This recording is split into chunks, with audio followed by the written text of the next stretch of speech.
for VR. And it was just so busy. It was like, just imagine showing the same thing to people like hundreds of times. It's like going on tour, but all in one day.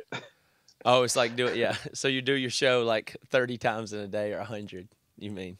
Yeah. Yeah, like 100 or 1,000 maybe. It's so exhausting. Did it work though? Did you make a lot of good impressions on your game and everything? Yeah. It seemed like people really liked it. It was good. It was cool. It was also you meet like a lot of business type contacts, and that's always really useful. And also I just like talk to people and try to figure out what they like about the game and like what they would be willing to pay for it when I finally release it and stuff like that. So how does it work anyway with your game? Like who pays for it and how will you decide? Like who owns it and pays for it and how will the money work like in general? How does that you're funded? I mean, I don't even know the situation. Do you work for a company or Well, what? maybe we should talk about it once we start. Well, But Stephen, here's the thing about this podcast. This is the tone of the podcast and we have already started. oh. But you sound really natural, so I don't want you to alter what you're doing, except maybe sit still. Oh, I see. But just keep talking I like see. a normal person. That's all we do.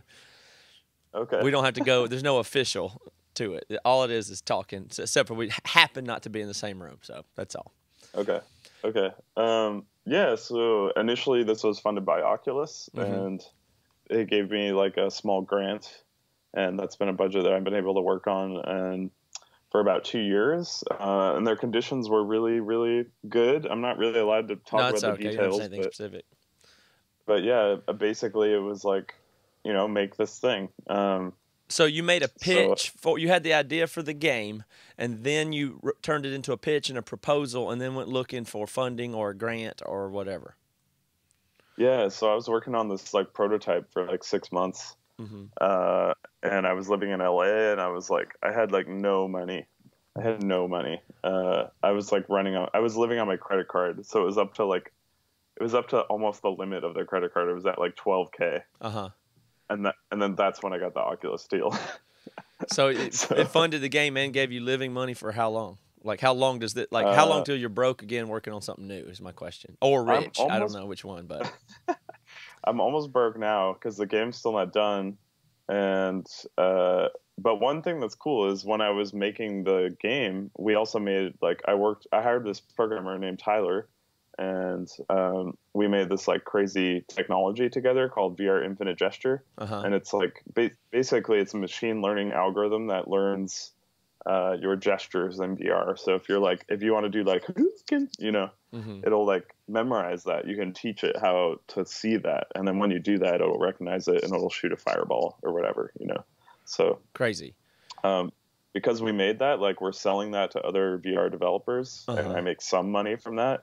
So it's just barely enough for me to live, but in Japan, which is like half the cost of LA. So you're going to move to Japan and work there, and then release this game. Yeah, that's the plan. I want to go back there for like 3 months and just really focus and try to get the game out the door, at least like an early kind of beta version of it. Wow, man, Stephen, it's crazy. I mean, people don't know our personal history, but it's just so fun for me to catch up with you right now. So I will spend this time partly just catching up because I hadn't seen you. I bumped into you recently since we were. Let's see. I don't know. I guess I'll explain it here, even though it doesn't. What would you describe the nature of our relationship? I just want to give people a context. I want to hear it from your point of view, not mine. Okay. I don't know. I guess I first met you because you were in Emory and you came to Seattle, and I was in a band at that time. How old were you? Called Loved in Minnesota. I don't know. We met when it was Flying or Falling, actually. Yeah. I was, I don't know, 15 or 16, maybe. Yeah, something like that. Something like that. Yeah, so I was in this punk band called Flying or Falling. And maybe it was more of an emo. It was an emo punk band. It Mm-hmm. was a combo of those two Yeah. genres. So us and Emery lived out on a farm, and we're good friends with Steve. That's right. You know, we met Steven and his other teenage friends that were doing a band. Except for we were in our late 20s, mid 20s, trying to do a band. But we were on the same footing as far as bands go, locally. Yeah. And then we wound up moving into Kyle, your drummer's parents' basement. So the interesting thing I think about that is we were all living in your drummer's basement. Like we rented the place from their family, and we were just mid-20s adults, like living. We had 6 bunk beds in the room, and you guys were there. And it's funny to kind of just trace people going on and doing other stuff. But I also think it's funny that Greg Lutzi lived there at the time too, and he's the founder of Vasco or VSCO. He's just a tech startup guy now with a giant company, and he lived in one of those where bunks were $100 a month in the family's basement and was trying to get his start. And you were there. And I mean, the thing about you that's interesting is, and I don't know how much you embrace this or have moved on from it, but I want to tie it together a little bit. But you were as goofy of a kid as possible. I mean, and you seem to embrace that. And I don't mean that to sound derogatory, but you certainly must have always been described as being on your own planet, at least, right? You know what I'm talking about. Yeah, basically that. Totally. I've always been pretty weird, I guess. Like, I mean, you don't take that in a bad. When I'm called weird, no. I don't mind. I don't ever mind it, but some people really hate it, so I don't want to use the word weird. But do you self-identify as like you were weird growing up, or you're weird now, or what? Yeah, no, definitely. Yeah, especially now I think about it. Like at that time I was really energetic and goofy, and I just wanted to dance all the time, but I was also at the same time obsessed with video games and movies and music and eating and eating. Yeah. I still have that. Especially sampling other people's food. But yeah, I think all that energy is kind of channeled as I've gone along. I started out just like, I want to do anything creative. Like that was just what I wanted. Like I saw movies and games as such a source of like happiness. I just wanted to be involved, and music too before. And so I think I had all these dreams, and I've just been slowly like trying to check them off the list, So there's like video games. If I could make a video game, that would be amazing. If I could make a movie, that would be amazing. If I could make a theme park, that would be amazing. Yeah. And before, one of my dreams was to be in a band, and I kind of did that. And now I'm like, well, I've kind of done that, and I'm like pretty happy with what I did. But I still kind of think about music and dancing and all that kind of stuff sometimes. Like it's still pretty fun to think about. Okay, but you've done a good amount. Yeah. That's what's so weird is I'm sure you even got, made fun of or pick. Did you feel like we used to pick on you, or Toby even, at least a little? Oh. Okay, good. I remember making fun of you a lot, but I hope you always took it like a big brother, at least, right? Yeah. No, you guys were like, it was like going over to the ultimate hangout area. Like you guys were just insane guys from the South, and we're all Seattleites, and I don't know, it was just hilarious. Like, why did these grown men although I didn't really think of I know as that's the weird part is we were grown men hanging out with teenagers. But it was awesome. Like we come over and you guys were just this crazy group of Southerners who had moved into a farmhouse in Seattle, in Renton, which not really Seattle, but and I don't know, it was a blast. And you would help me like record my music. Like remember when I had like my acoustic project and you helped me record it? That was awesome. Yeah. And then I don't know. I learned. We've done a few things together. We did another music project, and didn't I help you with the Family Force 5 video? I did that right? That you did a video for them, and I remember helping you with that at some point. I did some audio, something. Oh, that's right. I can't remember what it was. That's right. You did some audio on that. Yeah. So after being in a band for so long, I really like. Even when we were in the band, I wanted to do music videos for the band. And that kind of evolved into me doing music videos for other people, and I ended up doing TV commercials as well. So I don't know. It all has kind of merged. All the creative things I've tried to do have merged together somehow. Well, so you have done a bunch of those things on your list already. So you did music videos. You were in a band. And what was your theme park experience? You said that was on your list, but you've done something for that, right?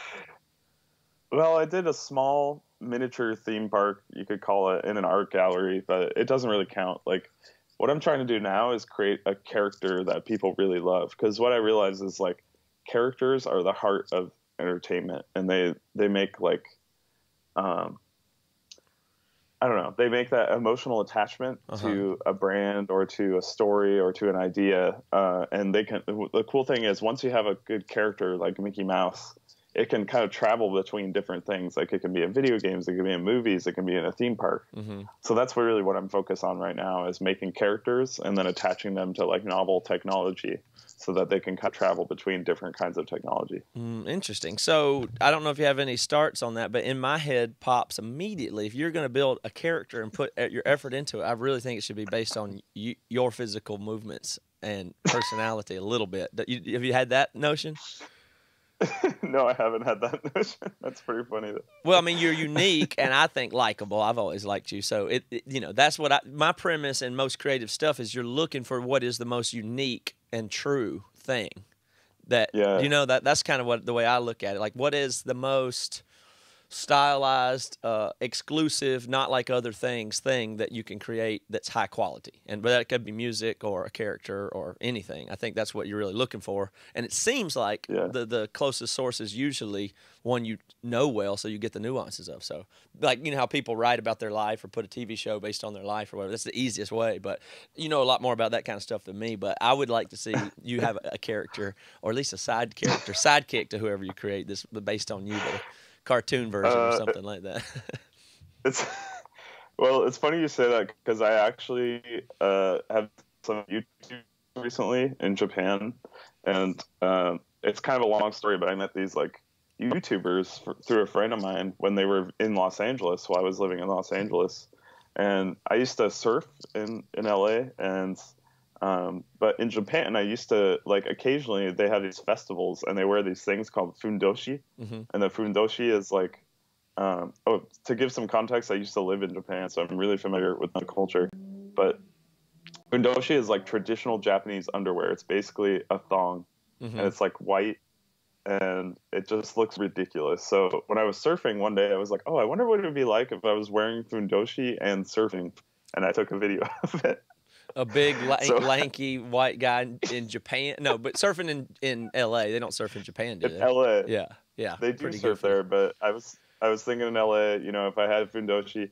Anyways, so I met these YouTubers, and I was like, hey, let's do this. Let's make a fundoshi surfing video. And they were totally down, and we did it, and, like, tons of Japanese people have seen this video now. So it's like... So when I was in Japan, I met up with them again, and we made another video. So that's been really fun. And that's kind of a way, like you're saying, to put my character out into the world. I like it.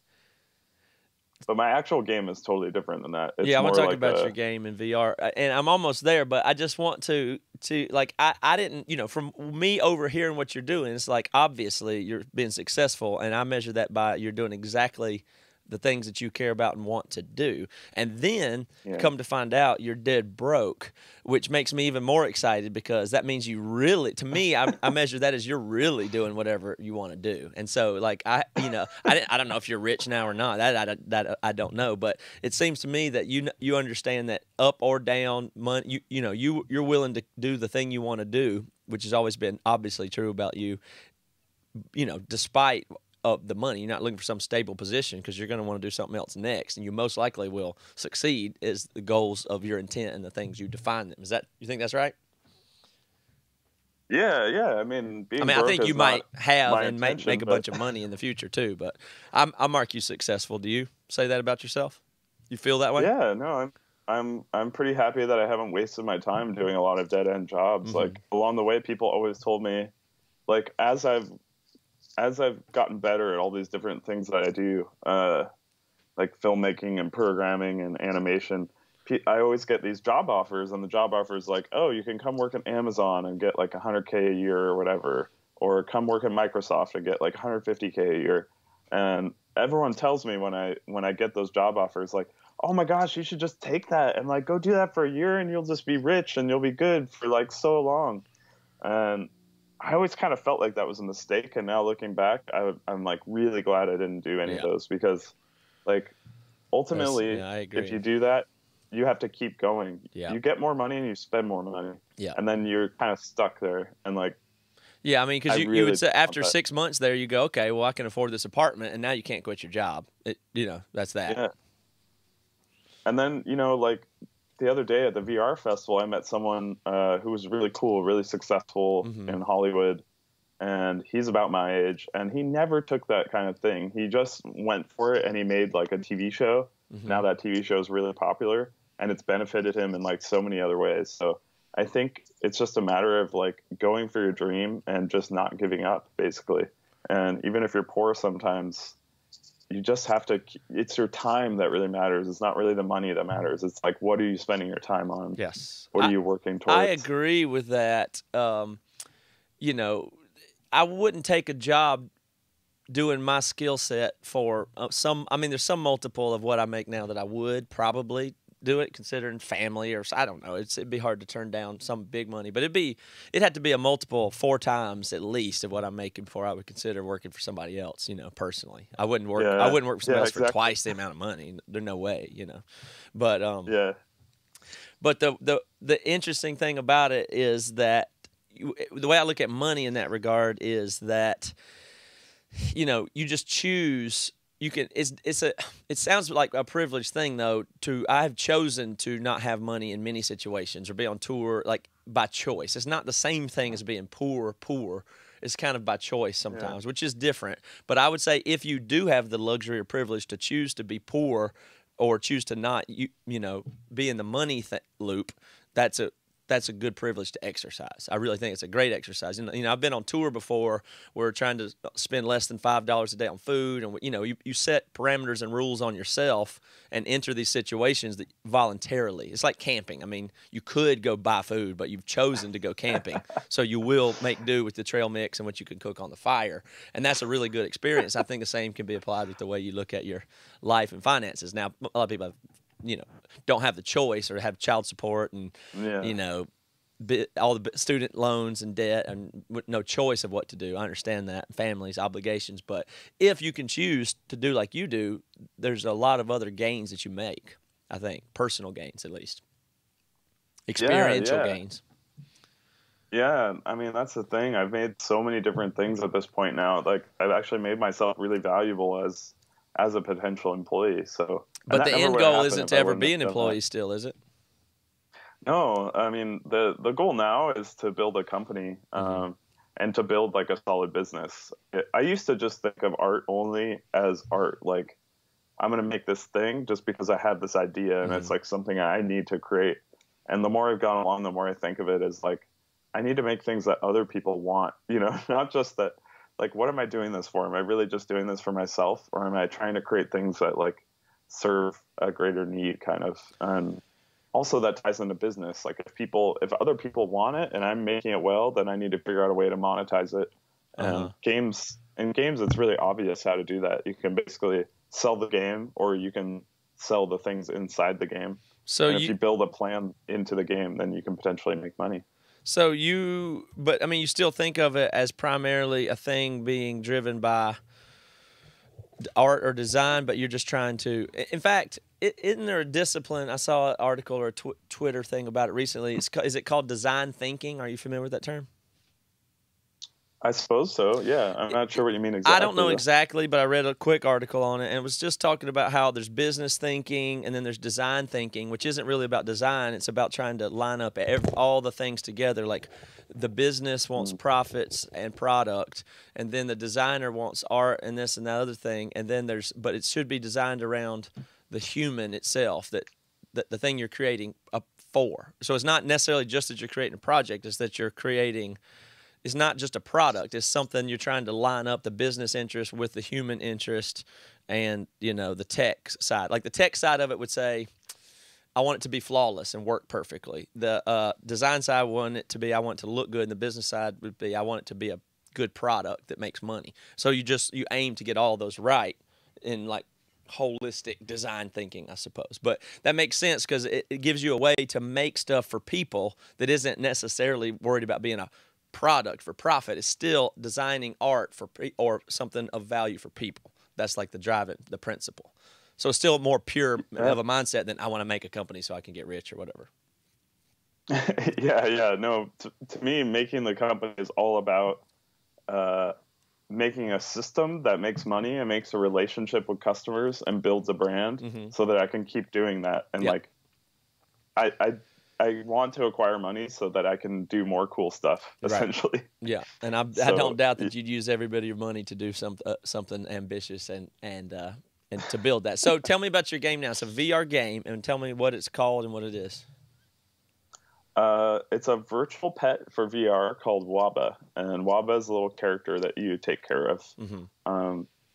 I call it a virtual pet, but my initial idea was really to make like an interactive cartoon. So like imagine being inside Finding Nemo and being in the water tank with him, and he's flying around and you can like talk to him and like pet him and do all this kind of stuff. And also have the story kind of progress, and every day you check in and he's different. That's kind of what I wanted to do. But because of the design of my character, it's like this cute little blob that's really like squishy. Everybody thought it was a virtual pet. I don't know why. But that's one thing I've learned is you kind of have to work with user expectation. If you happen to design a character that looks like a virtual pet, it better damn be a virtual pet. Yeah, it needs to be clear is what I would say. What it is. It needs to be clear. Yeah, like people need to pick it up and just kind of know what to do with it. And actually a pet is really nice in that way. Like people know, oh, I need to feed it. Oh, I need to clean up its poop. I need to put it to bed, all that kind of stuff. So that's kind of what I've been designing it around. And as I've gone along, it's gotten more and more complex. Like it can grow up over time. I'm thinking about making an app version where you can open up your phone and like check in on the same virtual pet. That's but neat. To me, it's really about the character to me, though. I'm building this little guy that people and his name's Waba. Fall in love with. Waba, yeah. So, correct me if I'm wrong, but given the description of all the things the pet does and how intense it must be to program virtual reality, would it be fair to say that you've spent hours and hours and hours programming virtual poop? Yes, I have. That's absolutely true.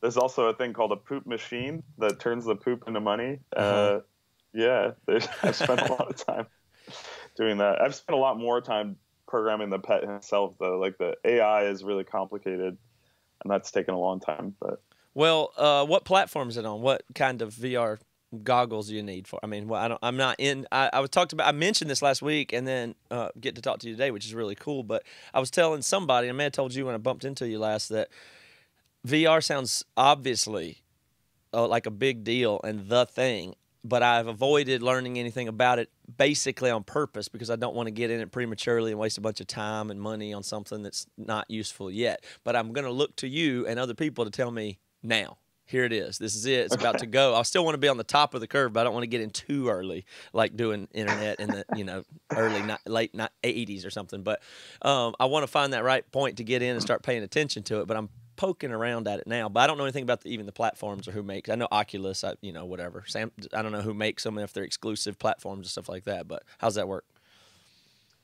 Yeah, so I don't think right now is too early at all, but it sort of depends on how much money you want to spend, basically.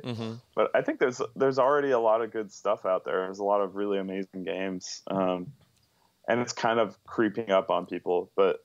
Basically, right now you've got Oculus, which has two products. They have Oculus Rift, which is like this headset, and it's got controllers, and it has to be attached to a PC. So it's really expensive because you got to have this like super fast, really expensive gaming PC for like minimum $800, and then you need the headset, which is like another $600 with the controllers. So altogether, you've spent like $1,200, and then you've got to buy stuff from the Oculus store, and each game is like, between $10 and $40. So yeah, it's a big investment. And then there's the Vive, and the Vive is probably the best just high-tech headset available. It's $800. It's made by Valve in Redmond, and HTC. They combine their powers to make it, and it's awesome, but like the headset's not really comfortable. Like I don't like having it on my face for a long time, but once you're in there, it's like amazing. And that was when I tried that one, that's when I was like, oh my gosh, like VR is here. Yeah. Like I'm walking around inside a room. I can pick stuff up. I can crouch down. It always knows it's where not I'm at. uncanny There's valley. no glitches. It doesn't feel delayed or uncanny at all. No. I mean, I think if you tried the Vive with a good PC with a good computer, and some of the good games, yeah, you would just, it's like religious almost, you know, like for me, kind of before that, I was like, I don't know. I've tried the earlier versions of VR and it's like kind of cool, but like I couldn't see myself making a game for it because like nobody's going to really buy this. This is like super niche. Right. And then I tried the Vive and I was like, no, lots of people are going to buy this. So everything else below the Vive, everything else other than the Vive is like a little bit less quality. Like Oculus is also amazing, but if you turn around all the way, it stops tracking you. So that's really annoying. And then PlayStation VR is like probably the cheapest option. And it's really good. It's a really good headset, but the tracking doesn't work that well. And they kind of hack together the hand controllers, which that's another thing that's huge in VR is like if you don't have input, you don't really have VR, in my opinion. If you don't have controllers or some way to track your hands. It's just 360 visual otherwise. Yeah, because like it really feels like you're there. It feels like that thing is in front of you. And if you can't reach out and touch it, it's so disappointing. And that's uncanny valley. That's like frustrating. So like you need feedback from a design point of view in that regard. Yeah. So that's why I really don't like Gear VR, which there's like 5 million of them out there. It's the most like good selling headset available right now, but it gives this really bad impression of VR because it's like uncomfortable in your face, and all you can do is like look around. Most people just try it once and then kind of put it down. Yeah. So that lets you know right there. So tell me if this game's out there, but I think the ultimate game right away that would be possible right now would be, you know, those videos, those freaking crazy people like in Russia or wherever on skyscrapers doing like parkour on the edge of stuff.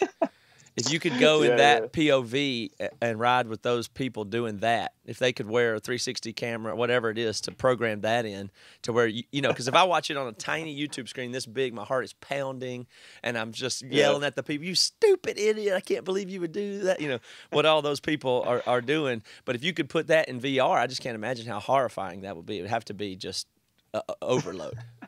Do they have a game like that? I think a game like that would be pretty cool. Like one thing that's weird about that though, that most people don't expect is that moving around in VR like really quickly actually makes you really sick. Really? Because it's just so, like, do you get car sick at all? I do. If I'm Reed, especially. Yeah. So that's the same problem in VR, but the opposite. So it looks like you're moving, but like, because your body's not moving, you get really sick actually. You get like motion sick basically. Yeah, that's weird. A good sign because it means it really is like your brain is really buying it. Is what that means. Yeah, like that means your brain is totally bought in because it's now processing it in a way that affects your inner ear in equilibrium, I guess. Yeah, it really does. It gets super confused, and I'm really sensitive to it. So my game, I really have to design around that. But like with videos, it's a big problem too. So if you're like if a guy is like holding a camera while he's jumping around parkouring, you're gonna get really sick. Ugh. But there's ways to film that make that better. Like if you just keep the camera moving, like at a steady acceleration, even if it's really fast. What makes you sick is like when it like kind of slows down like that, or speeds up slowly, you know. So if you can avoid that in the video, then it could totally work. But that kind of stuff is amazing. Like if you try it walking on a tall building in VR, it's pretty awesome. Oof. It's scary. It sounds like it. So where will we be in, I mean, some amount of year, 5, 10, 15 years? What will happen with these? I imagine they'll get cheaper.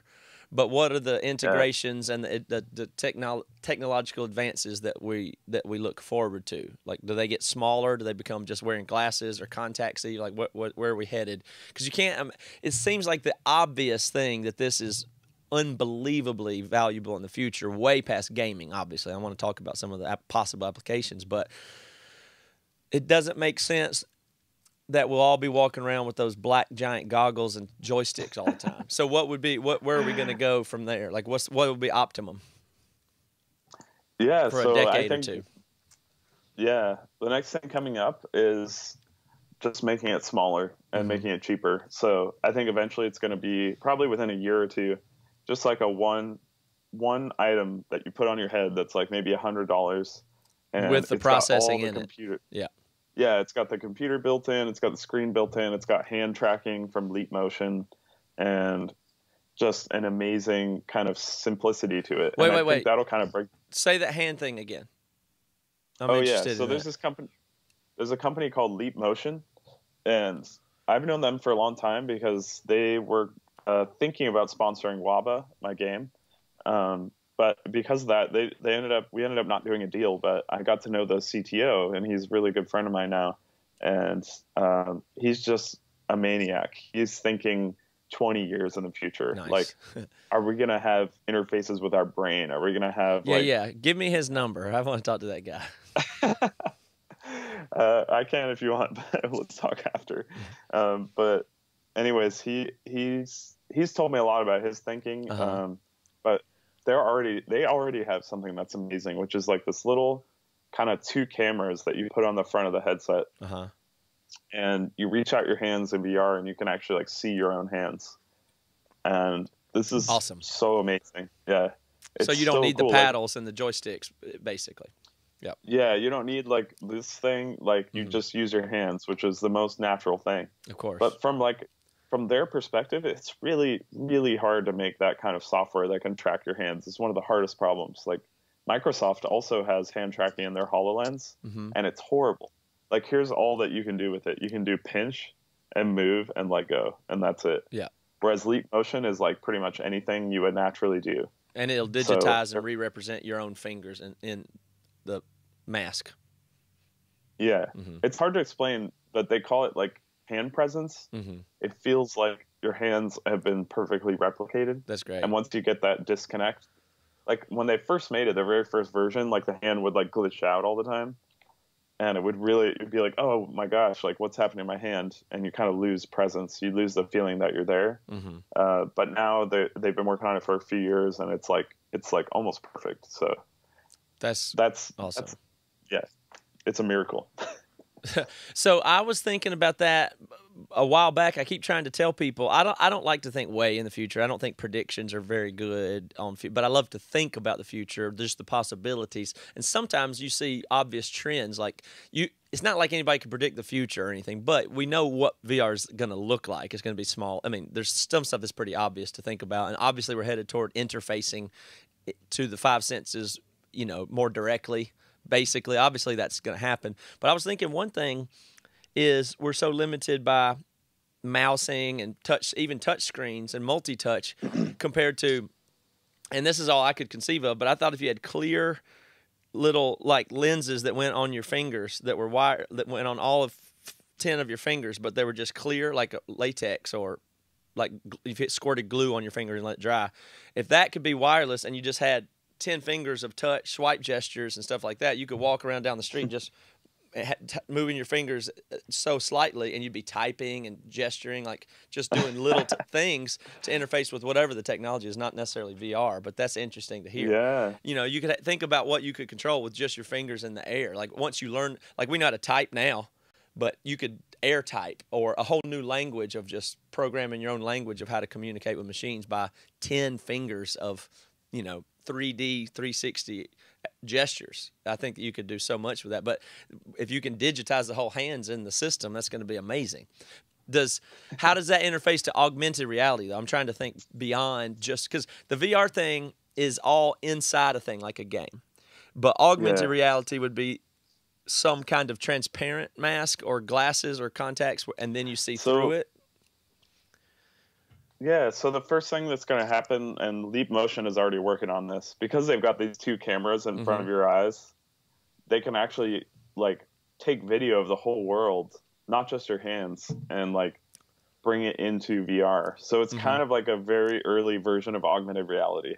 So you're looking at a screen, but it's literally just a video of what's outside. It's like looking at your phone, like putting your phone up to your eyes and looking through the camera at it, except for it's immersive.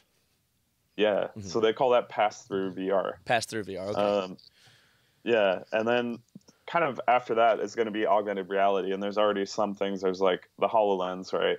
I don't know if you're familiar, but Microsoft made this like HoloLens thing, and it's okay. Like, I was really excited for it, and then I tried it, and I was like kind of disappointed because it works really well, but like the field of view, which is like how much of the world is covered by the digital image, is like this big. I see. So it kind of looks like you're looking at like a tiny little square floating in front of you.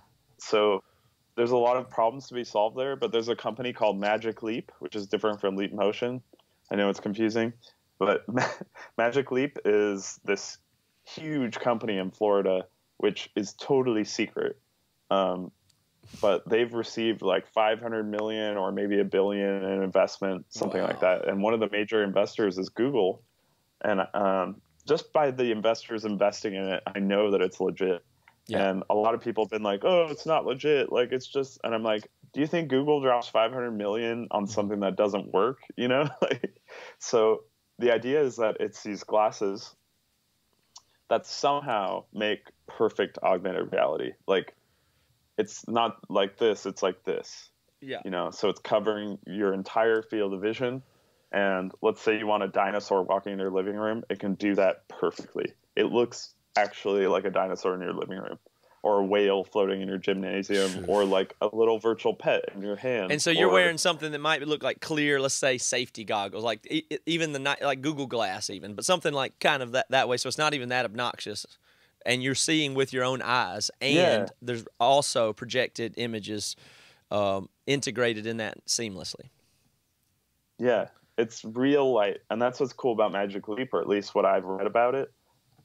It seems like it uses real light, and it blends the two like perfectly together. So, and if not now, that is certainly on the 5 and 10 year horizon. You know, that's obviously where we're going in no time. So if you have augmented reality, the way I imagine using that, especially interfaced with, like I said, hand gestures or some other thing, it's kind of like, if people aren't familiar with it, you could imagine Terminator vision, where he's looking out and he sees everything, and he gets a report of how many died in the explosion and how many people are alive there, and the heat sensitivity and the stats on how tall that building is. Like, all that stuff would be accessible in your field of vision as you called it up. And imagine if you just had some micro interfaces on your fingers, you could just be tabbing through stats and looking with your real eyes at the world and knowing what material that was and how hard that concrete was and the density of that, you know, whatever. You just would have every bit of information you could ever want. And I imagine social information would be the most valuable, because you'd see somebody coming down the street, and of course it would tell you their name and exactly how tall they were and last time you saw them, you know. Like, that's all just going to be there, right? Yeah. I had a friend. The main reason I thought that is I had a friend that was in a band one time, and I hadn't seen him for years, but he was in a big band, and we had opened for him. I don't think he really knew me too good, and I ran into him a few years later, and he gave me that look like he didn't quite know who I was, and I talked to him for a second, and then I walked away, and he came back a few minutes later and said my name, and he said, how are the other guys doing? What's going on back in Carolina? And he asked me a bunch of specific questions, like, oh, that dude went and Googled. He walked over to the bathroom and Googled, and then came back and told me all this information, make me feel like he remembered who I was. But augmented reality will solve that instantly. Wow. Yeah, no, that's true. That's funny that you picked up on that too. Like, it was obvious to me. How could he possibly know that? Yeah. It was just, he just went a little too far with it. But, you know, the future, you won't have that problem, I guess. I mean, it'll be really hard to tell. Gosh, I can't even imagine the kind of things, wormholes, or, you know, like Wait, that was a big jump.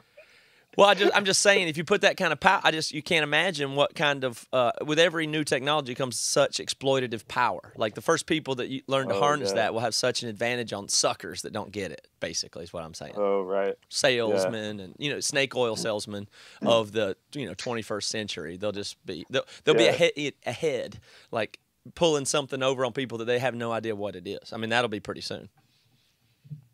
Yeah, well, I think, like you said, it's going to be weird, right? Like, how do you know if someone's authentic with you if they're just pulling all this information from the internet while they're talking to you?